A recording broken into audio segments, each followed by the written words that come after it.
ಸ್ನೇಹಿತರೆ ನಮಸ್ಕಾರ. ನಾನಿವತ್ತು ಇನ್ನೊಂದು ಸಿನಿಮಾ ಹಾಗೂ ಇನ್ನೊಬ್ಬ ನಿರ್ದೇಶಕನ ಬಗ್ಗೆ ಮಾತಾಡ್ತಾ ಇದ್ದೀನಿ. The low budget film making ಇದು ಸೀರೀಸ್ ಅಲ್ಲಿ ಇದು ಎರಡನೇ ಸಿನಿಮಾ. ಕಡಿಮೆ ಬಜೆಟ್ ಅನ್ನು ಹಾಕಿ ಅಂತಾರಾಷ್ಟ್ರೀಯ ಮಟ್ಟದಲ್ಲಿ ಹೆಸರನ್ನು ಮಾಡಿದಂತಹ ಒಂದಷ್ಟು ಸಿನಿಮಾಗಳು ಮತ್ತೆ ಆ ಚಿತ್ರಕರ್ಮಿಗಳ ಬಗ್ಗೆ ಮಾಡ್ತಾ ಇರುವಂತಹ ಒಂದು ಸೀರೀಸು. ಇದರಲ್ಲಿ ನಾನು ಇವತ್ತು ಎರಡನೇ ಎಪಿಸೋಡ್ ನ ತಗೊಂಡಿದ್ದೀನಿ. ಇವತ್ತು ನಾನು ಮಾತಾಡ್ತಾ ಇರುವಂತಹ ಸಿನಿಮಾದ ಹೆಸರು ಎಲ್ ಮರಿಯಾಚಿ ಅನ್ನೋ ಒಂದು ಸ್ಪ್ಯಾನಿಷ್ ಮೂವಿ. ಇದರ ನಿರ್ದೇಶಕ ರಾಬರ್ಟ್ ರೋಡ್ರಿಗ್ಸ್. ಇವತ್ತು ಹಾಲಿವುಡ್ ಅಲ್ಲಿ successful director, Sin City, the dust to dawn, Spy Kids ಈ ತರ ಹಲವಾರು ಯಶಸ್ವಿ ಸಿನಿಮಾಗಳನ್ನು ಕೊಟ್ಟಿರುವಂತಹ ನಿರ್ದೇಶಕ. ಇದ್ರ ಜೊತೆಗೆ Desperado, once upon a time in Mexico ಈ ತರ ಕೆಲವು ಒಂದು ಕಮರ್ಷಿಯಲ್ ಸಕ್ಸಸ್ಫುಲ್ ಸಿನಿಮಾ ಕೊಟ್ಟಿರುವಂತಹ ನಿರ್ದೇಶಕ ರಾಬರ್ಟ್ ರೋಡ್ರಿಗ್ಸ್. ಈ ವ್ಯಕ್ತಿ ಮಾಡಿದ ಮೊದಲನೇ ಸಿನಿಮಾ ಎಲ್ ಮರಿಯಾಚಿ ಅನ್ನೋ ಒಂದು ಸ್ಪ್ಯಾನಿಷ್ ಮೂವಿ. ಇದು ಬಿಡುಗಡೆ ಆಗಿದ್ದು 1992ರಲ್ಲಿ. ಇದರ ನಿರ್ದೇಶಕ ರಾಬರ್ಟ್ ರೋಡ್ರಿಗ್ಸ್ 1990ರ ದಶಕದಲ್ಲಿ ನಾನೊಬ್ಬ ಯಶಸ್ವಿ ನಿರ್ದೇಶಕನಾಗಬೇಕು ಅಥವಾ ನಾನು ಒಂದಷ್ಟು ಸಿನಿಮಾಗಳನ್ನು ಮಾಡಬೇಕು, ನಾನು ಒಬ್ಬ ಸಕ್ಸಸ್ಫುಲ್ ಫಿಲ್ಮ್ ಮೇಕರ್ ಆಗಬೇಕು ಅನ್ನೋ ಕನಸನ್ನು ಹೊತ್ತು ಒಂದಷ್ಟು ಶಾರ್ಟ್ ಫಿಲ್ಮ್ಸ್ ಎಲ್ಲ ಮಾಡಿ ಅದನ್ನ ಬಿಡುಗಡೆ ಮಾಡಿ ಅದರಿಂದ ಬಂದಂತ ರೆಸ್ಪಾನ್ಸ್ಗಳನ್ನ ಪ್ರತಿಕ್ರಿಯೆಗಳನ್ನ ಪಡ್ಕೊಂಡು ಉತ್ತೇಜಿತನಾಗಿ ಒಂದು ಫ್ಯೂಚರ್ ಫಿಲ್ಮ್ ಮಾಡಬೇಕು ಅಂತ ಹೊರಡ್ತಾನೆ. ಸೊ ಆಗ ಅವನ ಹತ್ರ ಕೂಡ ಏನೂ ಇರೋದಿಲ್ಲ. No budget, no money, no technical team, ಯಾವುದು ಇರೋದಿಲ್ಲ. ಆದ್ರೆ ಸಿನಿಮಾ ಮಾಡಬೇಕು, ಒಂದು ಒಳ್ಳೆ ಸಿನಿಮಾ ಮಾಡಬೇಕು, ನಾನು ಗುರುತಿಸ್ಕೊಬೇಕು, ಜಗತ್ತಲ್ಲಿ ನಾನು ಒಬ್ಬ ಫಿಲ್ಮ್ ಮೇಕರ್ ಆಗಿ ಐಡೆಂಟಿಫೈ ಆಗಬೇಕು ಅನ್ನೋ ಒಂದು ದೃಢವಾದ ನಿರ್ಧಾರ ಆ ಡೈರೆಕ್ಟರ್ಗೆ ಇರುತ್ತೆ. ಈ ಸಿನಿಮಾದ ಬಜೆಟ್ ಬಂದು $7,000, $7,000. ಸೊ ಇದ್ರ ಕಲೆಕ್ಷನ್ ಬಂದು $2 million. So it's a great successful hit. ಇದು Guinness book of the records ಅಲ್ಲೂ ಕೂಡ ಇದೆ. ಅತಿ ಕಡಿಮೆ ಬಜೆಟ್ ಅನ್ನು ಹಾಕಿ 1 million ಸಂಪಾದನೆ ಮಾಡುವಂತ ಚಿತ್ರ ಅಂತ ಇದಕ್ಕೆ ಒಂದು ಗಿನ್ನಿಸ್ ರೆಕಾರ್ಡ್ ಅಲ್ಲಿ ಮೆನ್ಷನ್ ಆಗುತ್ತೆ. ಎಲ್ ಮರಿಯಾಚಿ ಸಿನಿಮಾ ಇದು ಕೂಡ 16mm ಅಲ್ಲಿ ಶೂಟ್ ಆಗುತ್ತೆ, but colour film. 16mm film ಅಲ್ಲಿ ಶೂಟ್ ಆಗಿ ಅದಕ್ಕೆ ಸಿನಿಮಾಟೋಗ್ರಾಫರ್, ಎಡಿಟರ್ ಆಯ್ತಾ, ಈತ ಸೌಂಡ್ ಎಫೆಕ್ಟ್ಸ್ ಎಲ್ಲ ಕೆಲಸಗಳನ್ನು ಆ ನಿರ್ದೇಶಕ ರಾಬರ್ಟ್ ರೋಡ್ರಿಗ್ಸ್ ಈ ವ್ಯಕ್ತಿಯೇ ಮಾಡ್ತಾನೆ. ಯಾಕೆ ಅಂತ ಹೇಳಿದ್ರೆ ಬೇರೆಯವ್ರನ್ನ ಹೈಯರ್ ಮಾಡೋದಕ್ಕೆ ಅವರ ದುಡ್ಡು ಇರೋದಿಲ್ಲ, ಬಜೆಟ್ ಇರೋದಿಲ್ಲ. ಹಾಗಾಗಿ ಡೈರೆಕ್ಟರ್ ಅವನೇ, ಎಡಿಟರ್ ಅವನೇ, ಸಿನಿಮಾಟೋಗ್ರಾಫರ್ ಅವನೇ, ಮ್ಯೂಸಿಕ್ ಕಂಪೋಸರ್ ಅವನೇ, ಎಲ್ಲ ಡಿಪಾರ್ಟ್ಮೆಂಟ್ ತಾನೇ ಹ್ಯಾಂಡಲ್ ಮಾಡ್ತಾನೆ ವ್ಯಕ್ತಿ. ಯಾಕೆಂದ್ರೆ ಬೇರೆಯವರಿಗೆ ಕೊಡೋದಕ್ಕೆ ಬಜೆಟ್ ಇರೋದಿಲ್ಲ. ಅವ್ರ ಏರಿಯಾದಲ್ಲಿ ಒಂದು ಲಿಮಿಟೆಡ್ ಏರಿಯಾದಲ್ಲಿ ಈ ಸಿನಿಮಾನ ಬಿಡುಗಡೆ ಮಾಡಿ ನೋಡೋಣ ಅಂದ್ಕೊಂಡು ಬಿಡುಗಡೆ ಮಾಡ್ತಾರೆ. ಒಂದು ಒಳ್ಳೆ ರೆಸ್ಪಾನ್ಸ್ ಸಿಗುತ್ತೆ, ಕಮರ್ಷಿಯಲಿ ಹಿಟ್ ಅದು.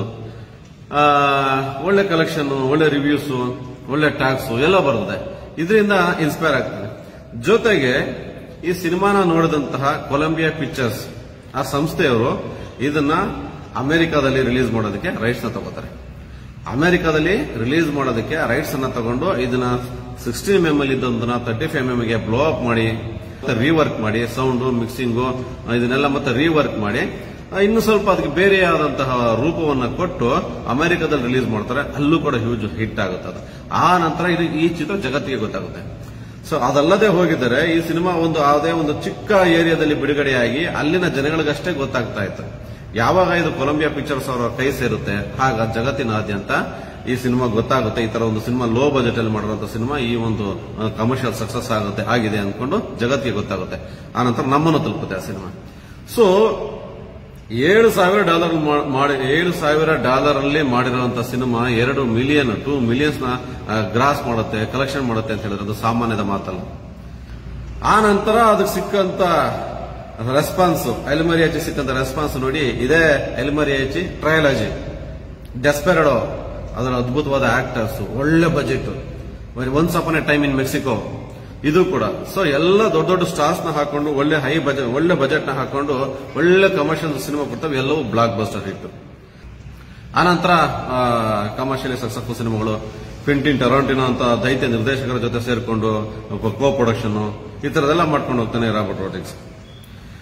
ಸೊ ಇದರಲ್ಲಿ ಈ ಫಿಲ್ಮ್ ಮೇಕಿಂಗ್ ಅಲ್ಲಿ ಎಂತೆಂತ ಚಾಲೆಂಜಸ್ ನಾನು ಎದುರಿಸಿದೆ ಅನ್ಕೊಂಡು ರಾಬರ್ಟ್ ರೋಡ್ರಿಗ್ಸ್ ಆ ಡೈರೆಕ್ಟರ್ ಒಂದ್ ಕಡೆ ಇಂಟರ್ವ್ಯೂನಲ್ಲಿ ಹೇಳ್ಕೋತಾರೆ. ಸಿನಿಮಾ ಶೂಟಿಂಗ್ ಮಾಡಬೇಕಾದ್ರೆ ಕ್ಲಾಪ್ ಬೋರ್ಡ್ ಕೊಡ್ತೀವಿ, scene number, shot number, take number, ಅದನ್ನ ಕೊಟ್ಟು ಆಮೇಲೆ ನಾವು ಮುಂದಕ್ಕೆ ಹೋಗ್ತೀವಿ. ಅವಾಗ ಅವರಲ್ಲಿ ಆ ಕ್ಲಾಪ್ ನ ಕೊಟ್ಟು ತಗೊಳ್ಳೋಷ್ಟೊತ್ತಿಗೆ ಒಂದಷ್ಟು ಫಿಲ್ಮ್ ನಮಗೆ ಎಕ್ಸ್ಪೋಸ್ ಆಗಿರ್ತದೆ. ಅದು ಕೂಡ ವೇಸ್ಟ್ ಅಲ್ವಾ ಅಂದ್ಕೊಂಡು ಅವನೇನ್ ಮಾಡ್ತಾರೆ, ಆರ್ಟಿಸ್ಟ್ಗಳಿಗೆ ಹೇಳ್ಕೊಟ್ಬಿಡೋದು. ಓಕೆ, ಸಿಂಬಲ್ ಮಾಡಿ, ಮತ್ತೆ ಅದಕ್ಕೋಸ್ಕರ ಎಕ್ಸ್ಟ್ರಾ ಫುಟೇಜ್ ಕೊಡೋದು ಬೇಡ, ಅದನ್ನ ನೀವು ಕೈಯಲ್ಲಿ ಸನ್ನೆ ಮಾಡಿ ಅವ್ರ ಆರ್ಟಿಸ್ಟ್ಗಳು ಎಕ್ಸ್ಪ್ಲೇನ್ ಮಾಡೋದು ಏನಂತ, ಹಿಂಗೆ scene number 2, shot number 3, take number 1, ಈ ತರ ಕೈನಲ್ಲೇ ಸಿಂಬಲ್ ಮಾಡ್ಬಿಟ್ಟು ನೆಕ್ಸ್ಟ್ ಪರ್ಫಾರ್ಮೆನ್ಸ್ಗೆ ಡೈಲಾಗ್ ಹೇಳೋದಕ್ಕೆ ಮುಂದೆ ಹೋಗ್ತಾ ಇದ್ರು. ಆಗ ನಾವು ಕ್ಲಾಪ್ ಬೋರ್ಡ್ಗೆ ಅಂತ ಏನು ಎಕ್ಸ್ಟ್ರಾ ಎಕ್ಸ್ಪೋಸ್ ಆಗ್ತಾ ಇತ್ತು ಅಷ್ಟು ನೆಗೆಟಿವ್ ಕೂಡ ಸೇವ್ ಆಗ್ತಾ ಇತ್ತು. ಅಷ್ಟು ಲಿಮಿಟೆಡ್ ಬಜೆಟ್ ಅಲ್ಲಿ ಅವ್ರು ಮಾಡಿರೋದು. ಅದಕ್ಕೆ ಆಡಿಯೋ ಫಿಲ್ಮ್ ಅಲ್ಲಿ ಕ್ಯಾಪ್ಚರ್ ಆಗ್ತಿರ್ಲಿಲ್ಲ. ಆಡಿಯೋ ಕ್ಯಾಪ್ಚರ್ ಆಗೋದಕ್ಕೆ ಬೇರೆ ಒಂದು ಡಿವೈಸ್, ಆಡಿಯೋ ರೆಕಾರ್ಡಿಂಗ್, ನಾಗರ, ಈ ತರ ಒಂದು ಎಕ್ವಿಪ್ಮೆಂಟ್ಸ್ ಇಟ್ಕೊಂಡಿರ್ತಾ ಇದ್ವು ನಾವು. ಆಗ ಅದನ್ನು ಹೈರ್ ಮಾಡಕ್ಕೆ ಅವ್ರ ಕೈನಲ್ಲಿ ಆಗ್ತಾ ಇರಲಿಲ್ಲ. ಆಯ್ತಾ, ಹಾಗಾಗಿ ಯಾವುದೋ ಒಂದು ಆಡಿಯೋ ಟೇಪ್ ರೆಕಾರ್ಡರ್, ವಾಕ್ಮನ್, ಈ ತರ ಒಂದು ಆಡಿಯೋ ಡಿವೈಸ್ ನ ಇಟ್ಬಿಟ್ಟು ಅವರು ಮಾತಾಡೋದೆಲ್ಲ ರೆಕಾರ್ಡ್ ಆಗ್ತಾ ಇತ್ತು. ಅದನ್ನ ರೆಫರೆನ್ಸ್ ಇಟ್ಕೊಂಡು ಡಬ್ಬಿಂಗ್ ಮಾಡ್ಕೊಂತ ಇದ್ರು. ಈ ಸಿನಿಮಾ ಶುರು ಮಾಡಿದಾಗ ಒಂದು ಹೋಮ್ ವಿಡಿಯೋ, VHS ಕ್ಯಾಸೆಟ್ ರೂಪದಲ್ಲಿ, ಹೋಮ್ ವಿಡಿಯೋ ರೂಪದಲ್ಲಿ ಡಿಸ್ಟ್ರಿಬ್ಯೂಟ್ ಮಾಡೋಣ, ಮಾರ್ಕೆಟ್ ಮಾಡೋಣ ಅಂದ್ಕೊಂಡು ಲೆಕ್ಕಾಚಾರ ಹಾಕಿ ಹಾಗಾಗಿ ಅವರೊಂದು ಲೋಕಲ್ ಲ್ಯಾಂಗ್ವೇಜ್, ಸ್ಪ್ಯಾನಿಷ್ ಲ್ಯಾಂಗ್ವೇಜ್ ಅಲ್ಲಿ ಈ ಸಿನಿಮಾನ ಮಾಡ್ತಾರೆ. ಆಗ ಈ ಸಿನಿಮಾ ನೋಡಿದಂತಹ ಕೊಲಂಬಿಯಾ ಪಿಕ್ಚರ್ಸ್ ಅದನ್ನು ಬೇರೆ ಮಟ್ಟಕ್ಕೆ ತಗೊಂಡೋಗ್ತದೆ. ಹಾಗಾಗಿ ನಿಮ್ಮ ಪ್ರಯತ್ನಗಳು ಯಾವತ್ತು ಸಾಲಿಡ್ ಆಗಿದ್ರೆ, ಸಮರ್ಥವಾಗಿದ್ರೆ, ಅದಕ್ಕೆ ಮಾರ್ಕೆಟ್ ತಾನೇ ಕ್ರಿಯೇಟ್ ಆಗ್ತಾ ಹೋಗುತ್ತೆ. ಇವತ್ತು ಕೂಡ ನಿಮ್ಗೆ ಆನ್ಲೈನ್ ಅಲ್ಲಿ ಎಲ್ ಮರಿಯಾಚಿನ ಸಿನಿಮಾ ಸಿಗುತ್ತೆ. ಒಂದು ಮಜವಾಗಿದೆ, ವೆರಿ ಸಿಂಪಲ್ ಕತೆ ಅದು. ಸಂಗೀತದ ಕ್ಷೇತ್ರದಲ್ಲಿ ನಾನು ಏನಾದ್ರು ಸಾಧನೆ ಮಾಡಬೇಕು ಅನ್ನೋ ಒಬ್ಬ ಯುವಕ, ಅವನಿಗೆ ಗಿಟಾರಿಸ್ಟ್, ಅವನ ಗಿಟಾರ್ ತುಂಬಾ ಅದ್ಭುತವಾಗಿ ನುಡಿಸ್ತಾನೆ. ನಾನು ಈ ಸಂಗೀತದಲ್ಲಿ ನಾನು ಏನಾದ್ರೂ ಮಾಡಬೇಕು, ನಾನು ಯಾವುದೋ ಒಂದು, ಅವನಿರೋದೊಂದು ಪುಟ್ಟ ಹಳ್ಳಿ, ನಾನು ಇಲ್ಲಿ ಇದ್ದುಕೊಂಡಿದ್ರೆ ನಾನೇನು ಸಾಧನೆ ಮಾಡಕ್ಕಾಗೋದಿಲ್ಲ ಅಂದ್ಬಿಟ್ಟು ಒಂದು ಪಟ್ಟಣಕ್ಕೆ ಬರ್ತಾನೆ. ಒಂದು ಪಟ್ಟಣಕ್ಕೆ ಬಂದು ನಾನಿಲ್ಲಿ ಏನಾದ್ರು ನಾನು ಗುರುತಿಸ್ಕೊಂಡು, ನನ್ನ ಸಂಗೀತದ ಮುಖಾಂತರ ನನ್ನನ್ನು ನಾನು ಗುರುತಿಸ್ಕೊಂಡು ಏನಾದ್ರು ಸಾಧನೆ ಮಾಡಬೇಕು ಅಂದ್ಕೊಂಡು ಒಂದು ಹಳ್ಳಿ ಟೌನ್ಗೆ ಬರ್ತಾನೆ. ಅಟ್ ದ ಸೇಮ್ ಟೈಮ್ ಅದೇ ಟೌನ್ ಅಲ್ಲಿ 2 ಗ್ಯಾಂಗ್ ವಾರ್ಗಳು ಶುರುವಾಗ್ತವೆ. ಒಬ್ಬ ಗ್ಯಾಂಗ್ಸ್ಟರ್ನ ಹುಡುಕೊಂಡು ಆ ಸಿಟಿಗೆ, ಆ ಟೌನ್ಗೆ ಇನ್ನೊಬ್ಬ ಗ್ಯಾಂಗ್ಸ್ಟರ್ ಎಂಟ್ರಿ ಆಗ್ತಾನೆ. ಅವನು ಕೂಡ ಒಂದು ಗಿಟಾರ್ ಕೇಸ್ ಇಟ್ಕೊಂಡು ಆ ಟೌನ್ಗೆ ಬರ್ತಾನೆ. ಆದ್ರೆ ಆ ಗಿಟಾರ್ ಕೇಸ್ ಒಳಗಡೆ ಗಿಟಾರ್ ಇರೋದಿಲ್ಲ, ಗನ್ಸ್ ಇರ್ತದೆ. ಆ ಗನ್ಗಳನ್ನ ಇಟ್ಕೊಂಡು ಅವನು ಎಂಟ್ರಿ ಕೊಡ್ತಾನೆ. ಆ ಗ್ಯಾಂಗ್ಸ್ಟರ್ ಟೌನ್ಗೆ ಎಂಟ್ರಿ ಆಗಿರೋದು ಇನ್ನೊಬ್ಬ ಗ್ಯಾಂಗ್ಸ್ಟರ್ಗೆ ಗೊತ್ತಾಗುತ್ತೆ. ಸೊ ಅವಾಗ ಅವನು ತನ್ನ ಕಡೆಯವರಿಗೆ ಆರ್ಡರ್ ಮಾಡ್ತಾನೆ. ಅವನು ಈ ಟೌನ್ಗೆ ಗಿಟಾರ್ ಕೇಸ್ ಇಟ್ಕೊಂಡು ಎಂಟ್ರಿ ಕೊಟ್ಟಿದ್ದಾನೆ. ಒಬ್ಬ ಅಪರಿಚಿತ ಗಿಟಾರ್ ಕೇಸ್ ಇಟ್ಕೊಂಡು ಯಾರು ಎಂಟ್ರಿ ಕೊಟ್ಟಿದ್ದಾರೆ ಈ ಟೌನ್ಗೆ, ಅವನಿಗೆ ಬಿಡಬೇಡಿ, ಎತ್ತಾಕೊಂಬನ್ನಿ ಅಂದ್ಕೊಂಡು ಅವನು ಆರ್ಡರ್ ಮಾಡ್ತಾನೆ. ಸೊ ಈ ಗ್ಯಾಂಗ್ಸ್ಟರ್ ಅವನ್ನ ಹುಡುಕ್ತಾ ಇರ್ತಾನೆ, ಅವನ ಕಡೆಯವರು ಇವನ್ನ ಹುಡುಕ್ತಾ ಇರ್ತಾರೆ. ಅಟ್ ದ ಸೇಮ್ ಟೈಮ್ ಈ ಹೀರೋ ಕೂಡ ಅಪರಿಚಿತ ಆ ಟೌನ್ಗೆ, ಅವನು ಕೂಡ ಗಿಟಾರ್ ಕೇಸ್ ಇಟ್ಕೊಂಡು ಈ ಸಂಗೀತ ಕ್ಷೇತ್ರದಲ್ಲಿ ಏನಾದರೂ ಸಾಧನೆ ಮಾಡಬೇಕು ಅಂದ್ಕೊಂಡು ಬರ್ತಾನೆ.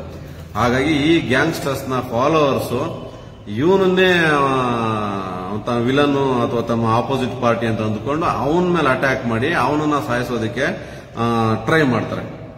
ಅವನಿಗೆ ಕನ್ಫ್ಯೂಷನ್ ಆಗೋಗ್ಬಿಡ್ತು, ತಲೆ ಕೆಟ್ಟಿರ್ತದೆ, ಯಾಕೆ ನನ್ನ ಟಾರ್ಗೆಟ್ ಮಾಡ್ತಾ ಇದ್ದಾರೆ, ನನ್ನನ್ನ ಸಾಯಿಸೋದಕ್ಕೆ ಯಾಕೆ ಪ್ರಯತ್ನ ಪಡ್ತಾ ಇದ್ದಾರೆ ಅಂದ್ಕೊಂಡು ಕನ್ಫ್ಯೂಷನ್ ಆಗ್ಬಿಡುತ್ತೆ. ಅವರಿಂದ ಅವನು ಎಸ್ಕೇಪ್ ಆಗೋದು, ತಪ್ಪಿಸ್ಕೊಳ್ಳೋದೇ ಒಂದು ಸಿನಿಮಾ ಇದು. ಆ ರಾಬರ್ಟ್ ರೋಡ್ರಿಗ್ಸ್ ಈ ನಿರ್ದೇಶಕ, ನನ್ನ ಹತ್ರ ಬಜೆಟ್ ಇಲ್ಲ, ನನ್ನ ಹತ್ರ ಸ್ಟಾರ್ ಕಾಸ್ಟ್ ಇಲ್ಲ, ನನ್ನ ಹತ್ರ ಅದಿಲ್ಲ ಇದಿಲ್ಲ ಅಂತ ಕೂತ್ಕೊಂಡಿದ್ರೆ ಇವತ್ತು ಈ ಚಲನಚಿತ್ರರಂಗದಲ್ಲಿ ತನ್ನದೇ ಆದಂತಹ ಒಂದು ಎಸ್ಟಾಬ್ಲಿಷ್ಮೆಂಟ್ ಅವ್ನು ಮಾಡಕ್ ಆಗ್ತಾ ಇರಲಿಲ್ಲ. ಇವತ್ತು ಅವ್ರ ಹೆಸರು ಹಾಲಿವುಡ್ ಅಲ್ಲಿ ಒಂದು ಸಾಲಿಡ್ ಆಗಿ ಇದೆ. ಇದೆಲ್ಲ ಸಾಧ್ಯವಾಗಿದ್ದು ಆ ಕನಸುಗಳನ್ನ ಈಡೇರಿಸ್ಕೊಳ್ಳಕ್ಕೆ ಇಡುವಂತ ಹೆಜ್ಜೆ, ಸಮರ್ಥವಾದ ಹೆಜ್ಜೆ, ದೃಢವಾದ ಹೆಜ್ಜೆ, ದೃಢ ಸಂಕಲ್ಪಗಳೇ ನಮ್ಮನ್ನ ಆ ಮಟ್ಟಕ್ಕೆ ಕರ್ಕೊಂಡ್ ಬರ್ತವೆ. ಸೊ ಇದು ಸ್ನೇಹಿತರೆ, ನಾನು ಈ ಸಿನಿಮಾ ಮತ್ತೆ ಈ ನಿರ್ದೇಶಕನ ಬಗ್ಗೆ ನಾನು ಹೇಳಕ್ ಹೊರಟಿದ್ದು. ಸೊ $7,000 ಅಲ್ಲಿ ನಿರ್ಮಾಣವಾದಂತಹ ಚಿತ್ರ $2 ಮಿಲಿಯನ್ ಸಂಪಾದನೆ ಮಾಡುತ್ತೆ ಅನ್ನೋದಾದ್ರೆ, ಒಂದು ಒಳ್ಳೆ ಕಂಟೆಂಟ್ ಇಟ್ಕೊಂಡು ಒಳ್ಳೆ ಪ್ರಯತ್ನ ಪಟ್ರೆ ಎಲ್ಲವೂ ಸಾಧ್ಯ ಆಗುತ್ತೆ ಅನ್ನೋದಕ್ಕೆ ಇವೆಲ್ಲ ಉದಾಹರಣೆಗಳು. ಸೊ ನೀವು ಕೂಡ ಒಂದು ಸಣ್ಣ ಅಷ್ಟೇ ಎಫೆಕ್ಟಿವ್ ಆಗಿರುವಂತಹ ಕಂಟೆಂಟ್ ಅನ್ನು ಇಟ್ಕೊಂಡು ಪ್ರೆಸೆಂಟ್ ಮಾಡೋಕ್ಕೆ ತಯಾರಾಗಿ, ಆ ನಂತರ ನೀವು ಹೊರಟು ನಿಮ್ ಜೊತೆಗೆ ಒಂದಷ್ಟು ಜನಗಳು ನಿಮ್ ಜೊತೆ ಆಗ್ತಾರೆ. ಒಳ್ಳೆದಾಗಿ.